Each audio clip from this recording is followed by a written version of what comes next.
اور آپ نے پچھلے دنوں سنا ہوگا اور دیکھا ہوگا، مسلمانوں کو ڈرایا بھی جاتا ہے، کہیں دھمکایا بھی جاتا ہے، کہیں ستایا بھی جاتا ہے۔ اور اس کے علاوہ ابھی پچھلے دنوں کیا کیا یہ باتیں چل رہی تھیں کہ باہر سے لوگ آئیں گے، وہ جا کر کے یہاں ووٹنگ کریں گے، اور پھر اس طرح کا سارا سلسلہ۔ بہرحال اس کے اوپر بھی گفت و شنید ہو رہی ہے۔ اور اس کے علاوہ نبی مکرم صلی اللہ تعالی علیہ وآلہ وسلم کی ذات وہ ہے کہ ہمارا سب کچھ، ہماری جان، ہماری ماں، ہمارا مال، ہماری اولاد، ہمارا علم، ہماری عزت، ہمارا وقار، ہمارا سب کچھ نبی مکرم صلی اللہ علیہ وسلم کے قدم مبارک کے ساتھ لگنے والی نالین کے ساتھ لگنے والی مٹی کے اوپر قربان ہو جائے۔ اور تب بھی حق تو یہ ہے کہ حق ادا نہ ہوا۔ آقا کریم علیہ الصلوۃ والسلام کے تعلق سے اسی ملک کے اندر جو بزرگان دین کا ملک ہے، جو خواجہ غریب نواز کا حضرت بابا نظام الدین اولیاء رحمۃ اللہ تعالی علیہ کا جو بزرگان دین آج یہاں پہ آرام فرما ہیں، کئی لوگ جن کی کوئی حیثیت نہیں، کوئی ویلیو نہیں، وہ آقا کریم علیہ الصلوۃ والسلام کے تعلق سے ایسے الفاظ استعمال کرتے ہیں جس سے ساری دنیا کے مسلمانوں کے دل چھلنی ہوتے ہیں۔ بہرحال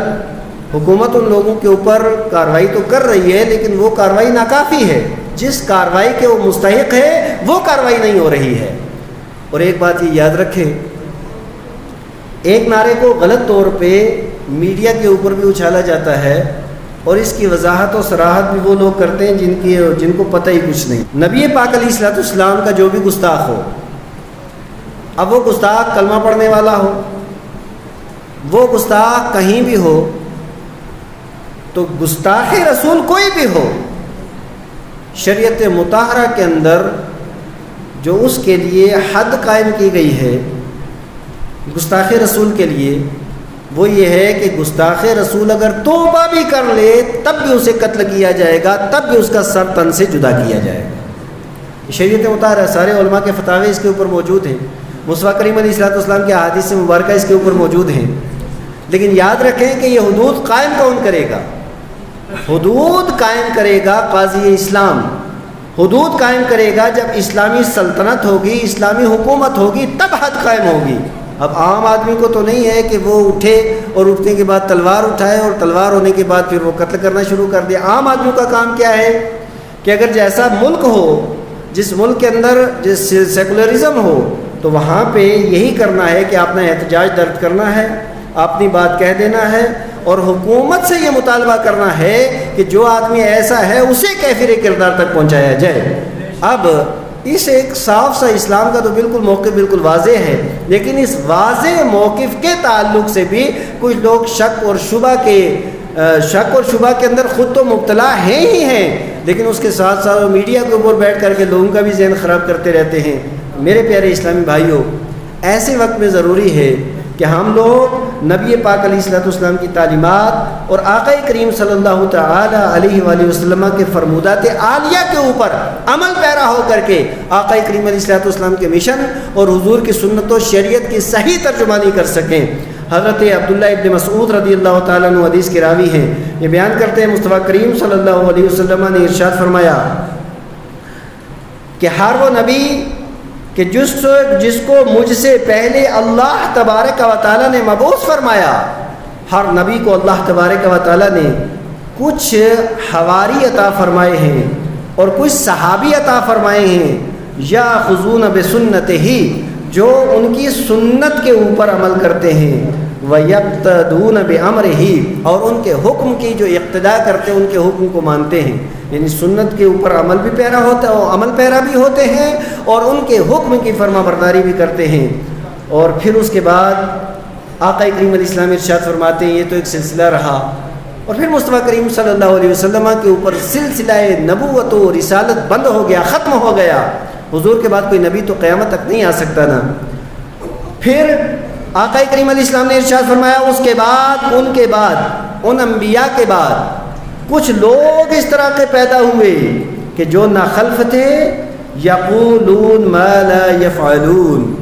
وہ باتیں کہتے تھے جو خود کرتے نہیں تھے، وَيَفْعَلُونَ مَا لَا يُؤْمَرُونَ، اور وہ کام کرتے تھے جن کا انہیں حکم نہیں تھا، یعنی تقریریں بڑی زبردست کر دیتے تھے، لیکن ان تقریروں کے اوپر خود عمل، تھوڑا زور سے، خود عمل یعنی جو وہ کہتے تھے اس کے اوپر عمل پیرا نہیں کرتے تھے، اور جو وہ کرتے تھے نا ان کا انہیں حکم نہیں ہوتا تھا، وہ اپنی طرف سے اپنی خواہشات نفسانی کی بنیاد پہ کام کیا کرتے تھے اور عمل کیا کرتے تھے۔ اب اس کے بعد آقا کریم علیہ السلام نے ارشاد فرمایا من جاہدہم بیدہ فہو مومن، اپنے ہاتھ سے ان لوگوں کے ساتھ جو جہاد کرے گا وہ مومن ہے، ومن جاہدہم بلسانہ فہو مومن، اور جو آدمی اپنی زبان سے ان کے ساتھ جہاد کرے گا وہ مومن ہے۔ یعنی جو آدمی اس طریقے سے جب معاشرے و سماج کے اندر برائیاں عام ہو جائیں، یعنی جب قول اور فعل کے اندر تضاد ہو جائے، منافقت کا دور دورہ ہو جائے، شریعت کے خلاف بات ہونے لگیں، تو ایسے وقت میں جو صاحب طاقت ہے، جس کو اللہ تبارک و تعالیٰ نے قوی بنایا ہے، جس کو اللہ تبارک و تعالیٰ نے کوئی منصب عطا فرمایا ہے، وہ بھی اس کے اوپر عمل کرتے ہوئے ان برائیوں کا خاتمہ کرے، اور جس کو اللہ تبارک و تعالیٰ نے علم والی زبان عطا فرمائی ہے وہ زبان کے ذریعے اچھے طریقے سے ان کے ساتھ جہاد کرے۔ ومن جاہدہم بقلبہ فہو مومن ولیس وراء ذلک من الایمان حبۃ خردل۔ پھر آقا کریم علیہ السلام نے ارشاد فرمایا کہ جو بندہ ان کے ساتھ اپنی زبان سے جہاد کرے وہ مومن ہے، اور جو اپنے قلب کے ساتھ جہاد کرے وہ بھی مومن ہے، اور اس کے علاوہ یعنی جو اپنے ہاتھ سے بھی برائی نہ روک سکے، اور جو اپنی زبان سے بھی برائی نہ روک سکے، اور جو اپنے دل سے بھی برائی کو برائی نہ سمجھے، پھر اس کے دل کے اندر رائی کے دانے کے برابر بھی ایمان نہیں ہے۔ اس سے ہم سمجھ سکتے ہیں کہ آج ہماری سوسائٹی کے اندر، ہمارے معاشرے، ہمارے سماج کے اندر اور ہمارے گرد و پیش ہمارے ماحول کے اندر جس طریقے سے اس وقت برائیاں جنم لے رہی ہیں، برائیاں پروان چڑھ رہی ہیں، لباس سے لے کر کے، گفتگو سے لے کر کے،